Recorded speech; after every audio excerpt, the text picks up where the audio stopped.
नमस्कार साथियों, स्वागत है आप सभी लोगों का एग्जाम प्लस के यूट्यूब चैनल में। मैं अजय मिश्रा। जैसा कि आप लोग देख पा रहे होंगे कि आज का जो टॉपिक है, इस वीडियो में हम जो बात करने वाले हैं वह हम करेंगे एनसीईआरटी के बारे में। और ये पहली एनसीईआरटी है। पहली का मतलब ये है कि शुरुआत की क्लास 6 की एनसीईआरटी है और इतिहास का भाग 1 है। सबसे पहला प्रश्न ये हमारे दिमाग में उठता है कि हमें एनसीईआरटी क्यों पढ़नी चाहिए। सभी शिक्षक हमें क्यों कहते हैं कि एनसीईआरटी पढ़नी चाहिए।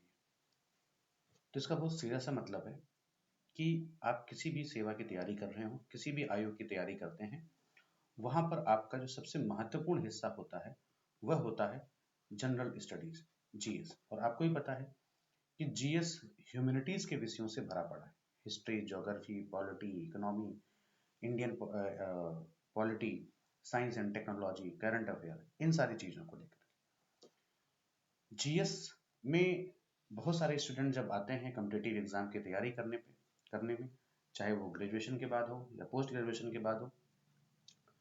तो जैसे अगर आप साइंस बैकग्राउंड के हैं तो आपको ह्यूमैनिटीज में थोड़ी समस्या हो सकती है, क्योंकि जो हमारी आदत रहती है हाई स्कूल इंटरमीडिएट तक, वहाँ हम बिल्कुल ध्यान नहीं देते हैं कि ह्यूमैनिटीज के विषय में हमें क्या करना है, और उसका भुगतान हमें आज यहाँ पर करना पड़ता है।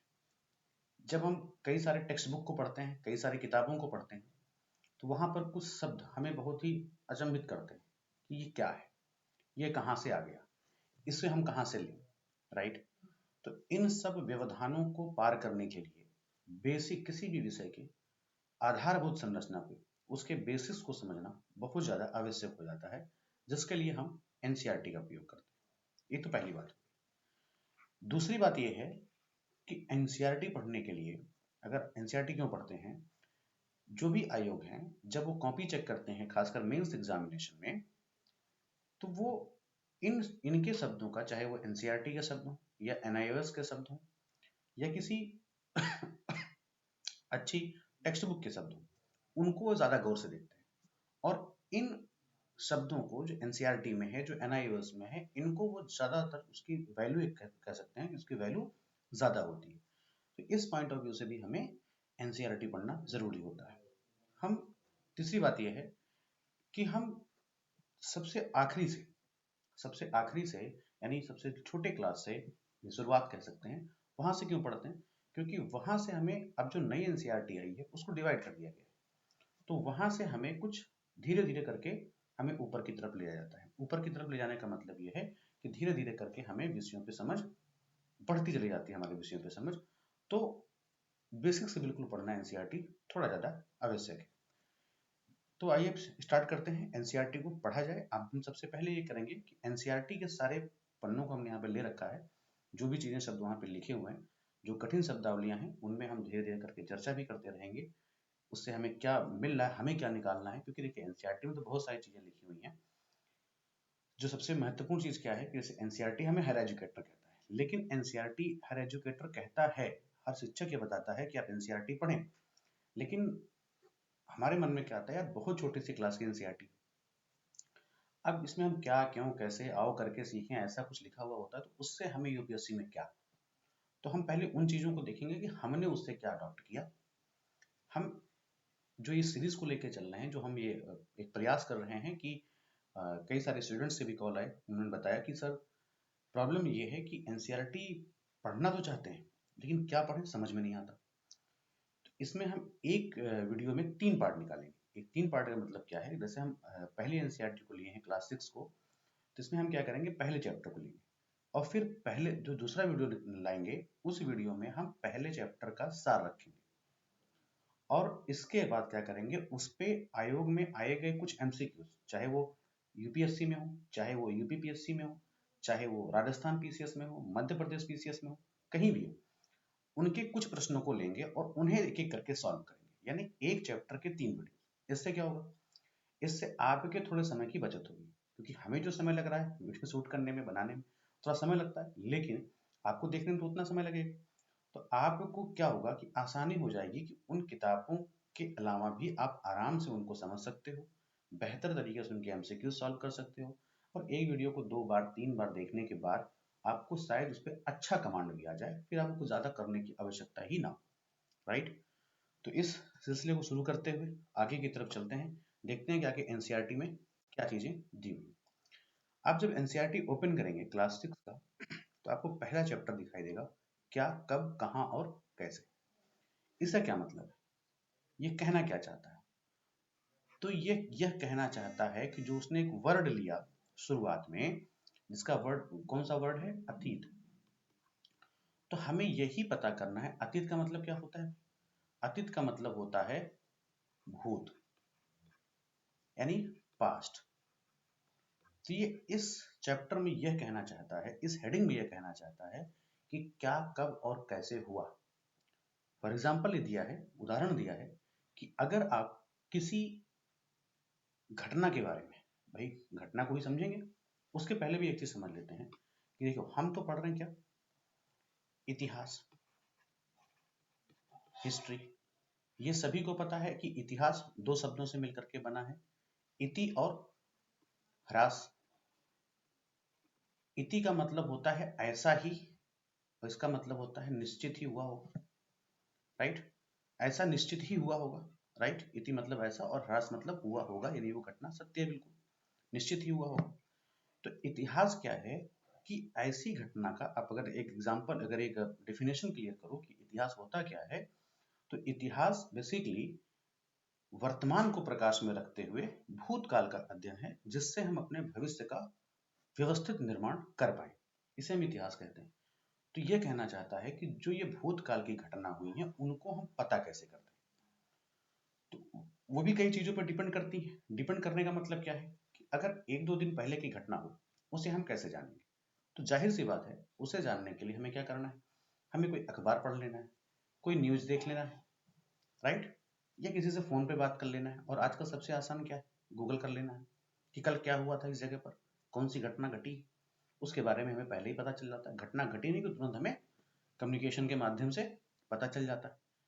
लेकिन अगर वही घटना 1-2 साल पहले, गूगल तो कर ही सकते हैं उसके लिए कि हाँ इस तारीख को 1-2 साल पहले क्या हुआ था, इससे व्यवस्थित क्या होगा, अगर कोई उसके बारे में मान लो लेख लिख दिया हो, या फिर क्या हो सकता है, या हम किसी एक पर्टिकुलर व्यक्ति से मिल लें जो उस घटना के दिन वहां पे मौजूद रहा हो और उसकी स्मृति में हो। ध्यान रखिएगा, मौजूद रहा हो और साथ में स्मृति में भी हो।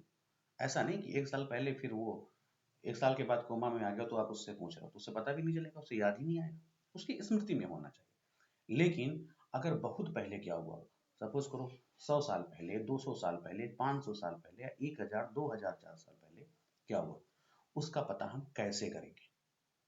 उसी के बारे में पूरे एनसीईआरटी के पहले चैप्टर में ये थोड़ा बहुत हिंट दे रखा है कि इन तरीकों से हम वहां पर पता कर सकते हैं। अगला चीज क्या पूछ रहा है, कह रहा है कि क्या अतीत के बारे में हम क्या क्या जान सकते हैं। तो सिंपल सा है, तो बता दिया कि हम बहुत कुछ जान सकते हैं। जैसे लोग उस समय, आज के 100 साल पहले, 200 साल पहले, 300 साल पहले लोग खाते क्या थे, कपड़े कैसे पहनते थे, किस तरह के घर में रहते थे। भाई तीन तो यही इंपॉर्टेंट है, राइट। इसके अलावा हम आखेटकों, एक शब्द है, इसका मतलब क्या होता है, शिकारियों, आगे लिखा हुआ है, शिकारियों के बारे में, कैसे किस प्रकार के पशुपालक थे, क्या क्या पालते थे, कैसे किसान थे, किस तरह के शिक्षक थे, शासक कैसे थे, उनकी प्रणाली कैसी थी, व्यापारी क्या क्या, कौन कौन से व्यापार होते थे, कौन कौन से व्यापार भारत से या अन्य देशों से किए जाते थे, पुरोहित क्या होते हैं, आप पुरोहित का मतलब भी जानते होंगे, ब्राह्मण धर्म से होता है।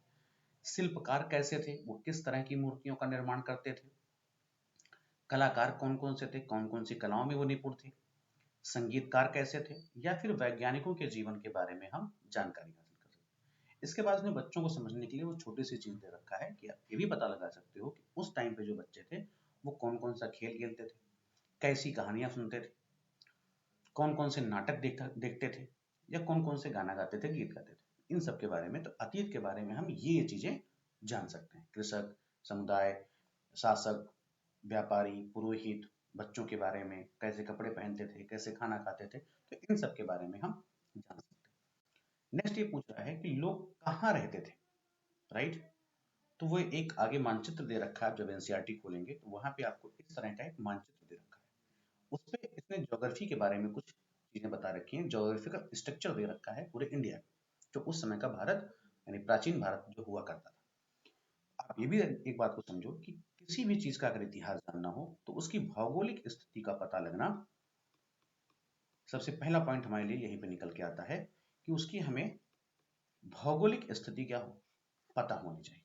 जब हमें भौगोलिक स्थिति का ज्ञान होगा तो जाहिर सी बात है हमको ये पूरी तरह से कंफर्म होगा कि वहां पे इतिहास कैसा था। उसके पहले भौगोलिक स्थिति को जानना बहुत ही ज्यादा आवश्यक है। तो ये कह रहा है कि सबसे पहले आप देखो क्या कि नर्मदा नदी कहां पर है। फिर से एक बार मानचित्र की तरफ चलते हैं और देखते हैं नर्मदा नदी कहां पर है। तो आप ये देख रहे हो नदी, राइट, ये क्या है आपकी नर्मदा नदी है, यानी मध्य भारत में। तो यहां पर यह कहना चाह रहा है कि मध्य भारत में जो नर्मदा नदी है वहां पर कई लाख वर्ष पहले आज से या अभी से समझिए। और अभी से कहने का मतलब अभी आपको आगे पता चलेगा कि वो जो पॉइंट ले रहा है किस वर्ष को ले रहा है, ये भी आपके एनसीईआरटी में लिखा है 2000 को, 2000 को, राइट। तो कुछ लोग इस नदी के तट पर रह रहे हैं, वो यह बता रहा है। और ये भी बता रहा है कि यहाँ रहने वाले जो आरंभिक लोगों में से कुछ क्या हैं, कुशल संग्राहक हैं। आपको दूसरा शब्द यहाँ पर मिला। संग्राहक का मतलब क्या है, इकट्ठा करना। यानी वो क्या करते थे, जाहिर सी बात है उनके लिए कोई और विकल्प नहीं था, तो जंगलों में रहते थे, जंगलों के आसपास ही रह रहे होंगे। और वो जंगलों को एक बेहतरीन जगह मानते थे जहां से उनका सब कुछ चल सकता था, अन्न वगैरह, खाना पीना सब कुछ। शिकार भी वो करते थे। लेकिन वो क्या करते थे कि जो उनके जड़ थे जंगलों में, पेड़ पौधे, उनके जड़ों से, फलों से या जंगल के कुछ अन्य जो उत्पाद थे वहां की कुछ चीजों को वो संग्रह करके रखते थे। यानी वो समझ चुके थे कि बारिश होगी तो हम बाहर नहीं जा पाएंगे, बहुत गर्मी होगी तो बाहर नहीं जा पाएंगे, घर से बाहर नहीं निकल पाएंगे। तो वो कुछ सामान क्या करते थे, इकट्ठा करके रख लेते थे कुछ दिनों तक खाने पीने के लिए, राइट। तो यह रहने के बारे में बता रहा है। दूसरी लोकेशन वो बता रहा है सुलेमान, सुलेमान पहाड़ियां, राइट, सुलेमान पहाड़ियां। सुलेमान पहाड़ियां के साथ साथ आपको किरधर की पहाड़ियां भी लिखा हुआ था, वहां मिस हो गया। किरधर की पहाड़ियां, दो चीजों के बारे में बात कर रहा है। तो ये पूरी तरह से क्या है, पश्चिम में है, पाकिस्तान के थोड़ा सा ऊपर। यहाँ के बारे में वो बताना चाह रहा है कि जो 8000 वर्ष पहले यहाँ के स्त्री पुरुष गेहूं और जौ जैसी फसलों को उपजाना आरंभ कर चुके थे, राइट। यानी वो थोड़े बहुत कृषि व्यवस्था में आ चुके हैं और वो जो है अपने भोजन के लिए कुछ अन्न उपजा रहे हैं, जिनमें मुख्य रूप से क्या है, गेहूं और जौ है, राइट। इसे कैसे कैसे साक्ष्य मिले हैं, कहाँ कहाँ से मिले हैं, ये सब आगे की चीजों में क्लियर होता रहेगा। लेकिन अभी एनसीईआरटी की बात चले तो वहां ये नहीं बता रहे हैं कि कहाँ कहाँ पे कौन कौन सी चीजें मिली हुई। इसके अलावा वो पालतू पशु को भी पालते थे, यानी कुछ पशुओं को पालतू बनाना स्टार्ट कर दिया, जिससे उनको क्या क्या मिलता था, खाने की चीजें मिलती थी, पीने की चीजें मिलती थी, जैसे दूध मिलता था। आप भेड़ देखोगे, बकरी गाय बैल, ये सब चीजों को पालते थे जिससे किसानी कर सके। इसके अलावा वो खाद्य पदार्थ प्राप्त कर सकें, चाहे वो दूध हो चाहे मांस हो। इसके अलावा ऊनी कपड़े के लिए भेड़, राइट, या दूध के लिए भी भेड़, राइट। तो इन सब चीजों को पालना शुरू कर दिए थे जिससे उनका दैनिक जीवन का जो कार्य है वो क्या हो, संपन्न हो सके अच्छी तरह से। फिर आप उत्तर पूर्व में आओगे तो कुछ पहाड़ियां मिलेंगी गारो, यहाँ पर उत्तर पूर्व की तरफ यहाँ पर दो जगहों के बारे में बता रहा है। एक तो गारो पहाड़ियां और दूसरा ये बीच में बता रहा है मध्य पहाड़ियां, ठीक। तो गारो और भारत के बीच में जो है, जो ये विंध्य पहाड़ियां हैं, यहाँ पर कुछ अन्य ऐसे क्षेत्र थे जहां पर किसी का डेवलपमेंट हुआ। अब ध्यान रखना, जो सुलेमान पहाड़ियां हैं और किरथर पहाड़ियां हैं वहां पर कृषि स्टार्ट हो चुकी थी, गेहूं गौ और वगैरह, गेहूं और जौ वगैरह उगाए जा रहे थे। लेकिन जो सबसे खास बात यहाँ की क्या थी, वो ये था कि यह लोग गांव में रहते थे, मतलब ग्रामीण परिवेश के लोग थे।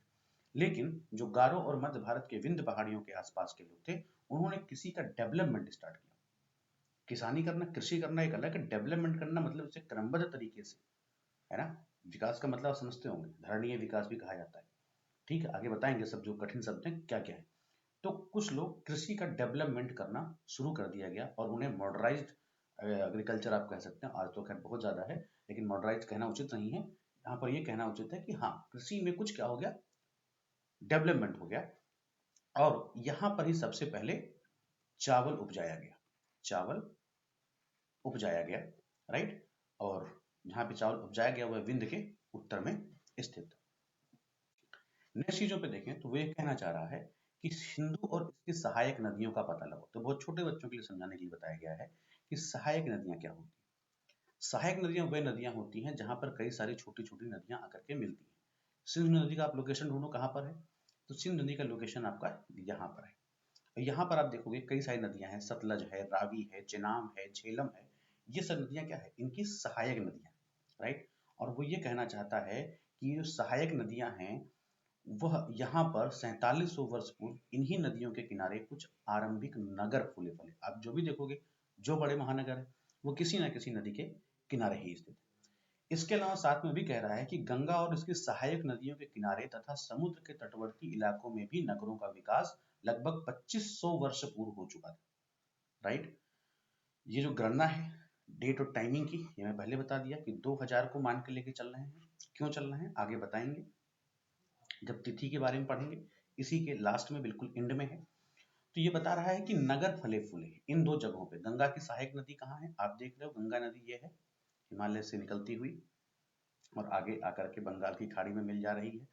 इसके साथ में इसकी सहायक नदियां हैं, यमुना है, चंबल है, फिर यहाँ से भी बहुत सारी राप्ती वगैरह नदियां हैं आकर के यहाँ पे मिल रही हैं, राइट। तो इन नदियों के किनारे नगर, क्यों नगर यहाँ पे फले फूले, अच्छा खासा प्रश्न बनता है।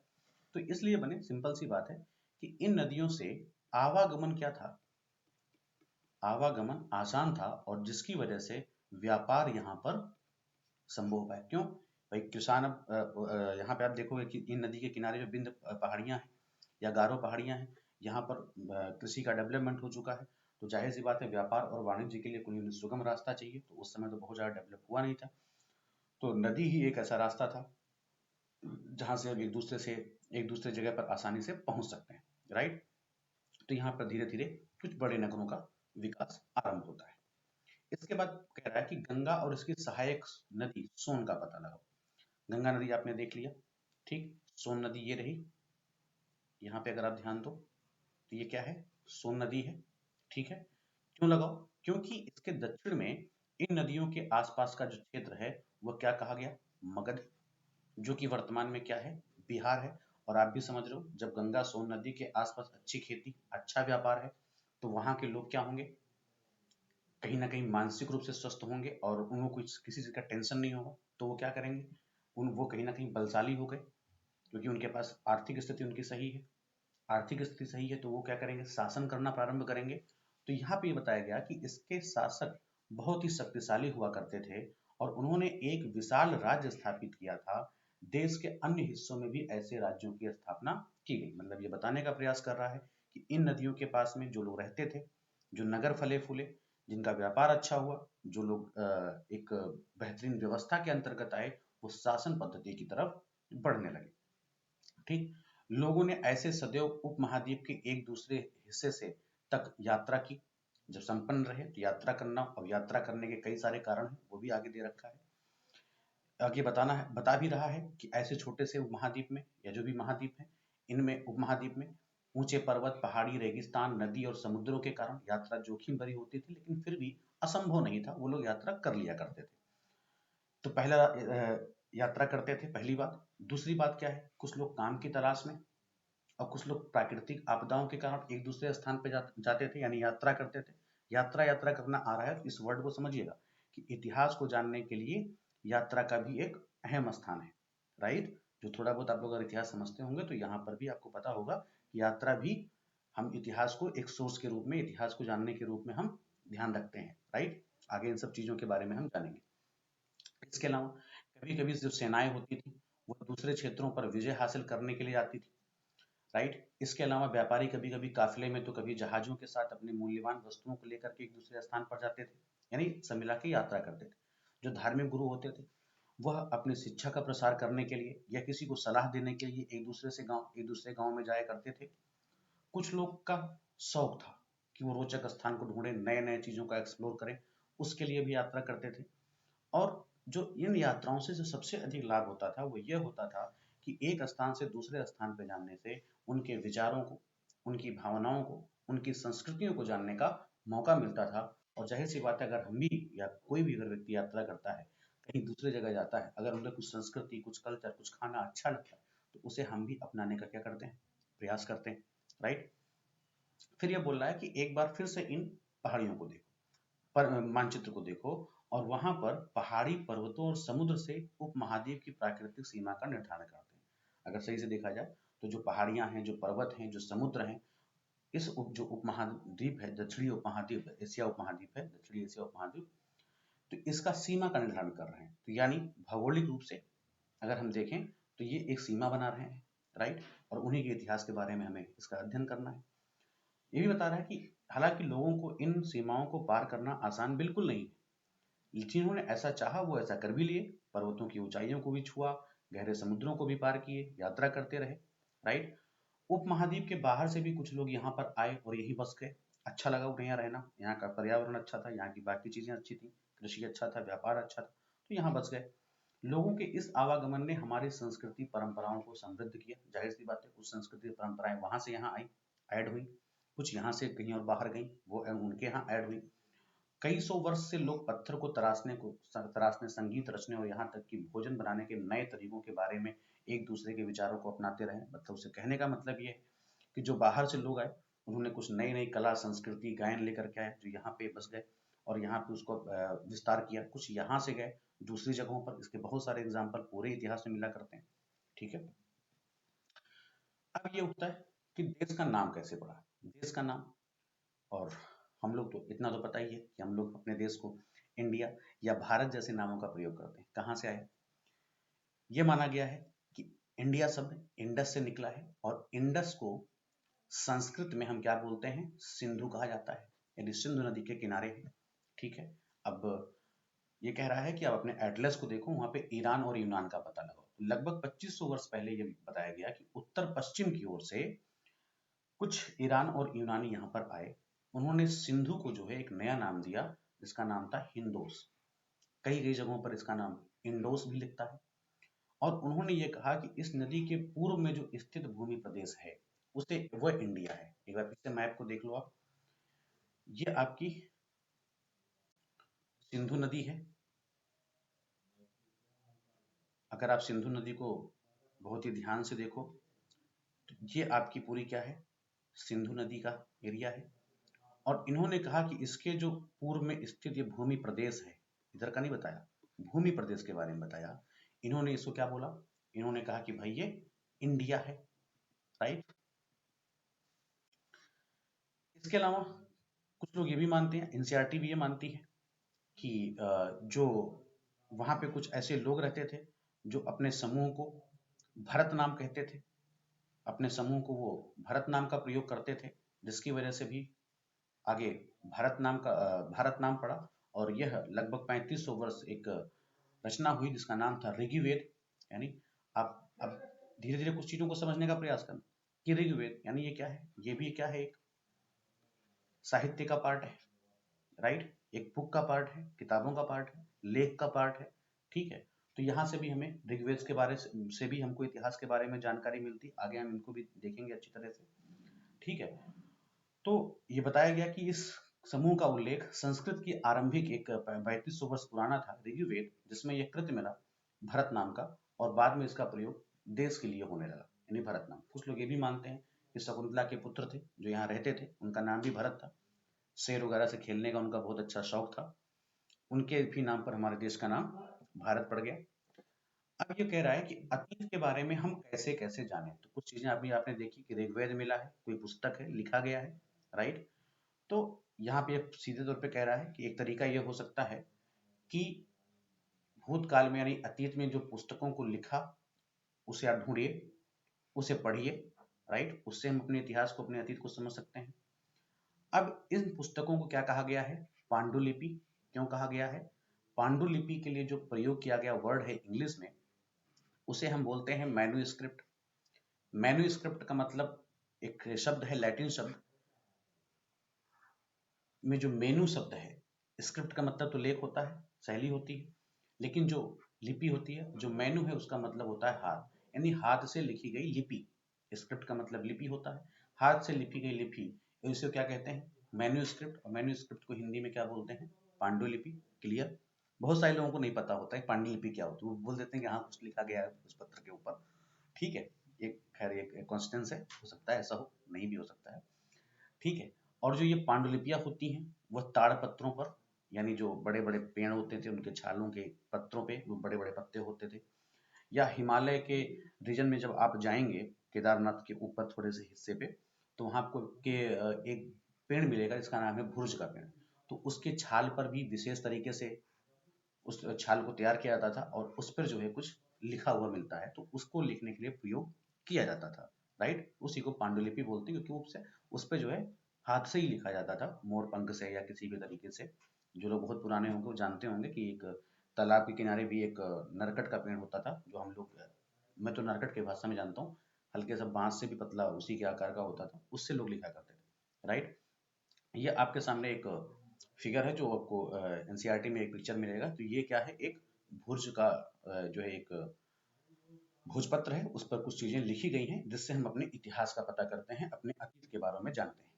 अब सवाल ये उठता है कि इतने साल पहले लिखा गया तो उसे कुछ कीड़े खा गए होंगे, कुछ नष्ट कर दिए गए होंगे, लेकिन कुछ पांडुलिपियां आज भी जो है मंदिरों में या विहारों में, राइट, वहां से प्राप्त हो जाती हैं। और इन पुस्तकों में धार्मिक मान्यता, व्यवहार, राजाओं का जीवन, औषधियों के बारे में, विज्ञान, कई सारी चीजों के बारे में चर्चा मिलती है, जिसके माध्यम से हम आज के अतीत के बारे में बेहतर तरीके से समझ सकते हैं। इसके बाद उसने दूसरी बात बताई, इसके अलावा हमारे यहाँ माघ महाकाव्य, रामायण महाभारत, ये सारी चीजें लिखी गई हैं, इनसे भी हम अपने इतिहास को जानते हैं। कुछ कविताएं हैं, कुछ नाटक भी हैं, और इनमें से कई सारे ऐसे हैं जो संस्कृत भाषा में लिखे हैं, बाकी बहुत सारे ऐसे हैं जो प्राकृत और तमिल भाषा में भी हैं, जो आज उपलब्ध हैं। उनके माध्यम से हम इतिहास का पता लगा सकते हैं, इतिहास को जान सकते हैं। प्राकृत भाषा का प्रयोग जो बताया गया है वो आमतौर से लोग उस समय करते थे, प्राकृतिक भाषा। ठीक है, ये शुरुआती भाषा मानी जाती है हमारे भारत की। ठीक है। अब इसके अलावा और भी कुछ चीजें हैं, और उन चीजों का नाम क्या है? अभिलेख। यानी हम अभिलेख का भी अध्ययन कर सकते हैं। अभिलेख क्या होते हैं? ऐसे लेख जो पत्थर पे या किसी मजबूत धातु के या उसकी तरह कोई कठोर धातु पर खुदाई करके लिखी गई हो, जो आपके सामने यहाँ पे एक अभिलेख दिख भी रहा है। ठीक है। तो ऐसे भी यहाँ पे क्या होता था, जो शासक होते थे जब वो कहीं बड़ी बड़ी लड़ाइयाँ लड़ते थे उसके बारे में वर्णन करते थे, लड़ाइयाँ कैसे लड़ते थे, उसके गुण क्या क्या थे, उसके बारे में। और या फिर उन्हें अपने शासन में, अपने राज्य क्षेत्र में, अपने प्रजा के लिए अगर किसी शासन को, किसी एक तरह से नियम को या किसी अपने आदेश का पालन कराना होता था, तो उसको भी लिखवा करके जगह जगह लगवा देते थे। इससे भी हम क्या करते हैं? हम इतिहास के बारे में पता करते हैं। कोई भी यहाँ पे लिखा भी है, आदेश का उत्कीर्ण करवाते थे ताकि लोग उन्हें देख कर पढ़ सकें, उसका पालन कर सकें। कुछ अन्य प्रकार के अभिलेख भी मिलते हैं जिनमें राजा और रानी सहित अनेक स्त्री पुरुष ने भी अपने कार्यों का वर्णन किया हुआ है। फॉर एग्जाम्पल, प्रशासक लड़ाइयों में अर्जित विधियों का लेखा जोखा रखते थे। राइट? तो इससे भी कई सारी चीजें मिल जाती, लेकिन ऐसा नहीं हर चीज इस पे लिखी हुई मिल जाती है, क्योंकि इसके आगे बताया गया है। पहले, अब इसके बाद दूसरी चीज बताया गया कि एक ऐसे लोग भी होते हैं प्रेजेंट टाइम में जिन्हें हम पुरातत्व विद कहते हैं, आर्कियोलॉजिस्ट कहते हैं। वो भी क्या करते हैं? इन सारी चीजों को ढूंढते हैं, यानी जो पुराने बर्तन है खुदाई करवाते हैं, वहां से पुराने बर्तन ढूंढते हैं। कई सारे एग्जाम्पल अभी आपको आगे मिलेंगे। हड़प्पा की खुदाई में कहाँ कहाँ से क्या क्या चीजें मिली, मोहनजोदाड़ो से क्या मिला, कालीबंगा से क्या मिला, इन सब जगहों से क्या क्या मिला। तो ये जो पुरातत्वविद होते हैं वो उनको खोदते हैं, उनको निकालते हैं वहां से, उसके बाद इतिहास के बारे में पता करते हैं। क्योंकि जो हमारा इतिहास है वह, आप अगर एक सही तरीके से देखोगे तो तीन तरह से है, तीन तरह से इतिहास हमको मिलता है। एक ऐसा इतिहास है जिसके बारे में कुछ भी लिखा नहीं गया, कुछ भी लिखा नहीं गया, यानी फिर कैसे पता लगता है? जाहिर सी बात है, फिर हम संकेत के माध्यम से पता करते हैं। कुछ संकेत ऐसे हैं, कुछ सामान ऐसे हैं जिससे हमें लगता है कि हाँ इस साल का होगा, यहाँ के लोग इस तरह के रहते थे, यहाँ पे इस तरह की चीजें प्रयोग में लाई जाती थी। कुछ ऐसे इतिहास हैं जो लिखा तो गया है लेकिन उसकी लिपि को पढ़ा नहीं गया, पढ़ा नहीं गया। जब उसकी लिपि को पढ़ा नहीं गया तो वो है तो इतिहास ही, राइट? कुछ लिखा तो गया है लेकिन अभी तक पढ़ा नहीं जा सका है। तो ऐसे भी कुछ इतिहास हैं। इसके बाद हमारा एक और इतिहास है जिसके बारे में सबसे बेहतरीन एविडेंस मिला है, जिसे हम क्या जानते हैं, लिखित साक्ष्य के रूप में जानते हैं। और ये लिखित साक्ष्य के द्वारा ही हम ज्यादातर इतिहास का पता लगाते रहते हैं, राइट। हम लिखित साक्ष्य के द्वारा ही ज्यादातर पता लगाते रहते हैं, ठीक। नेक्स्ट चीज पे आते हैं। जो पुरातत्वविद हैं वो जानवरों, चिड़ियों और मछलियों की हड्डियां भी ढूंढते हैं। इससे उन्हें यह जानने में मदद मिलती है कि अतीत में अतीत में लोग क्या खाते थे। वनस्पतियों के अवशेष बहुत मुश्किल से बच पाते हैं, सभी को पता है। यदि अन्न के दाने और लकड़ी के टुकड़े जल जाते हैं तो वे जले हुए रूप में बचे रहते हैं। पांडुलिपियां, अभिलेख और पुरातत्व से ज्ञात जानकारियां के लिए इतिहासकार शब्द का प्रयोग करते हैं, राइट। यहाँ पे लिखा गया है जो पांडुलिपि है, जो अभिलेख है और जो पुरातत्व से जानकारियां इकट्ठा करते हैं उन्हें हम क्या कहते हैं, इतिहासकार कहते हैं, जो इकट्ठा करते हैं। लेकिन जो ये जानकारियां इकट्ठा करते हैं इन्हें क्या बोला जाता है, उन्हें हम सोर्स कहते हैं, स्रोत कहते हैं, राइट। इतिहासकार आगे है, जो अतीत का अध्ययन करते हैं उन्हें क्या कहते हैं, इतिहासकार कहते हैं। तो स्रोत से प्राप्त होते ही अतीत के बारे में पढ़ना बहुत रोचक हो जाता है, क्योंकि इन स्रोतों की सहायता से हम धीरे धीरे अतीत का पुनर्निर्माण करते हैं। अतीत के पुनर्निर्माण का मतलब क्या है कि अतीत में जो घटनाएं घटी हैं उनमें जो अशुद्धियां थी उनका हम फिर से क्या करते हैं, निर्माण करते हैं और उनको हम पढ़ने का प्रयास करते हैं, उनसे हम जानने का प्रयास करते हैं। यहाँ पे ये भी बताया गया है कि जो इतिहासकार या पुरातत्वविद हैं वह उन जासूसों की तरह से काम करते हैं जो इन सभी स्रोतों का प्रयोग सुराग के रूप में करके अतीत को जानने का प्रयास करते हैं, जो सुराग का प्रयोग करते हुए अतीत को जानने का प्रयास। इसके बाद ये कहता है कि अतीत क्या है, अतीत एक है या अनेक है, राइट। आपको शुरुआत में ये वर्ड मिला अतीत, तो आपने ध्यान दिया होगा कि जो अतीत शब्द है वो दिखने में एक वचन की तरह है, लेकिन ये क्या है, पूरी तरह से यहाँ पे जो प्रयोग किया गया है वो बहुवचन के रूप में किया जाता है। क्यों किया जाता है, क्योंकि अलग अलग समूहों के लिए अतीत के अलग अलग मायने होते हैं, ये इसमें सीधे सीधे लिख रखा है। जैसे पशुपालक और कृषकों का जीवन राजाओं या रानियों के जीवन से, व्यापारियों का जीवन शिल्पकारों के जीवन से बहुत ज्यादा अलग है, राइट। और हम ये भी देखते हैं कि उस समय भी देश के अलग अलग हिस्सों में लोग अलग अलग व्यवहार और रीति रिवाज का प्रयोग करते हैं। तो जाहिर सी बात है ये फिर ये बहुवचन के लिए हुआ, भाई राजाओं के लिए अलग हुआ, कृषकों के लिए हुआ, पशुपालकों के लिए हुआ, बहुत सारे लोगों के लिए। जैसे आज के टाइम पे भी आज भी अलग अलग है। जैसे आप देखोगे तो ये आज के बारे में ही लिख रखा है कि अंडमान द्वीप के अधिकांश लोग अपना भोजन मछली और फलों से और जंगलों से प्राप्त करते हैं, राइट।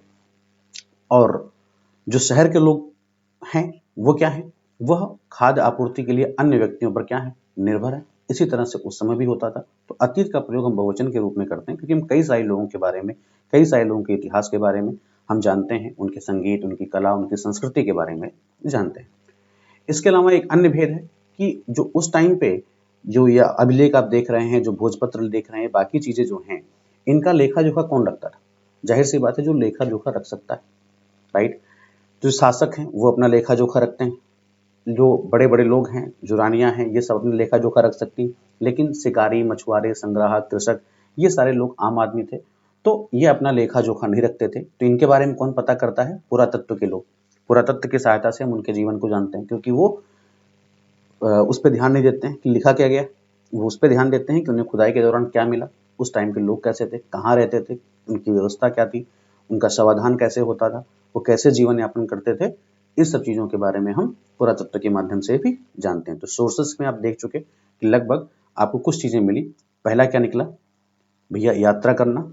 जो बाहर से लोग यात्रा करके आए उन्होंने कुछ लिखा, जो यात्रा करना है जाहिर सी बात उन्होंने क्या लिखा, कुछ ना कुछ लिखा, यानी किताबों के माध्यम से, महाकाव्य के माध्यम से, महाकाव्य के माध्यम से। इसके अलावा पुरातत्व वेदताओं के माध्यम से, राइट, पुरातत्व वेदताओं के माध्यम से। इन लोगों से हमें इतिहास के बारे में क्या मिली, जानकारी मिली।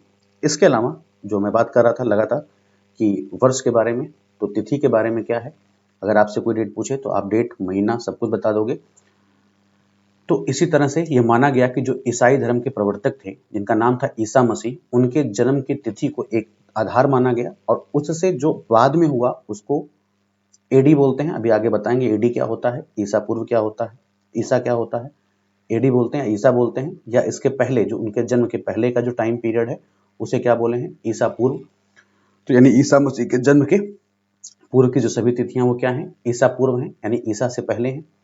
तो इन्होंने ये बता रखा है कि जो ये पुस्तक है, इस पुस्तक में इन्होंने 2000 को अपना क्या माना है, एक आरंभिक बिंदु माना। ऐसा नहीं कि 2000 के पहले उन्होंने बीसी शब्द प्रयोग कर लिया, ऐसा नहीं, इन्होंने आरंभिक बिंदु माना है 2000, ठीक है। और उससे ये वर्तमान से पूर्व की तिथियों का उल्लेख करते हैं, यानी आज से पहले की जो तिथि है वो 2000 के पहले का भी उपयोग करते हैं। क्लियर। तिथियां क्या हैं, अंग्रेजी में बीसी कहा जाता है, यानी हिंदी में इसे ईसा पूर्व, इसका मतलब क्या है, बिफोर क्राइस्ट, यानी ईसा पूर्व होता है। तो तिथियों के पहले आपने एडी देखा होगा, या हिंदी में ईस्वी, ठीक है। इसे एनो डोमिनी बोलते हैं, जो दो लैटिन शब्द से बना है, इसका मतलब है ईसा मसीह के जन्म के वर्ष से है, यानी एडी से। कभी कभी एडी की जगह सीई का प्रयोग किया जाता है और बीसी की जगह बीसीई का प्रयोग किया जाता है। ये क्या होता है, सीई का प्रयोग जो करते हैं वो कॉमन एरा के लिए, और बीसी का जो प्रयोग करते हैं वो किसके लिए करते हैं, बिफोर कॉमन एरा के लिए, राइट। यानी इन शब्दों का प्रयोग इसलिए करते हैं क्योंकि विश्व के अधिकांश देशों में अब इस कैलेंडर का भी प्रयोग सामान्य रूप से हो रहा है। तो भारत में भी तिथियों के इस रूप में हम प्रयोग लगभग 200 वर्षों से आरंभ कर चुके हैं, 200 वर्षों से लगभग हम इसको कर चुके हैं। इस पर हम एक बार और एक छोटा सा वीडियो बना देंगे कि किस तरह से तिथियों की गणना करी जाती है, कौन कौन से कैलेंडर होते हैं, राइट। इसके अलावा कहीं कहीं पे बीपी अक्षरों का प्रयोग होता है, जिसका मतलब होता है बिफोर प्रेजेंट, यानी वर्तमान से पहले। तो ये भी ध्यान रखना, कुछ थोड़ा सा कंफ्यूजन यहाँ हो सकता है। बीसी, राइट, एडी, राइट, इसके अलावा सीई, बीसी, बीसीई, राइट, और इसके अलावा बीपी। इनका ध्यान रखिएगा कि हल्का सा लिखा हो तो उससे गड़बड़ हो जाए। ओके, फिर इसके बाद हम नेक्स्ट वीडियो में आपसे मिलते हैं। नेक्स्ट वीडियो में हम इसके सेकंड चैप्टर के बारे में बात करेंगे, राइट। सेकंड चैप्टर के बारे में बात करेंगे, और उसके पहले ये प्रयास करेंगे कि क्लास 6 की जो एनसीईआरटी है, इसका जो पार्ट 1 है, इसके कुछ एमसीक्यूज को हम आपके सामने ला करके रखें, right. Thank you for watching, मिलते हैं नेक्स्ट वीडियो में।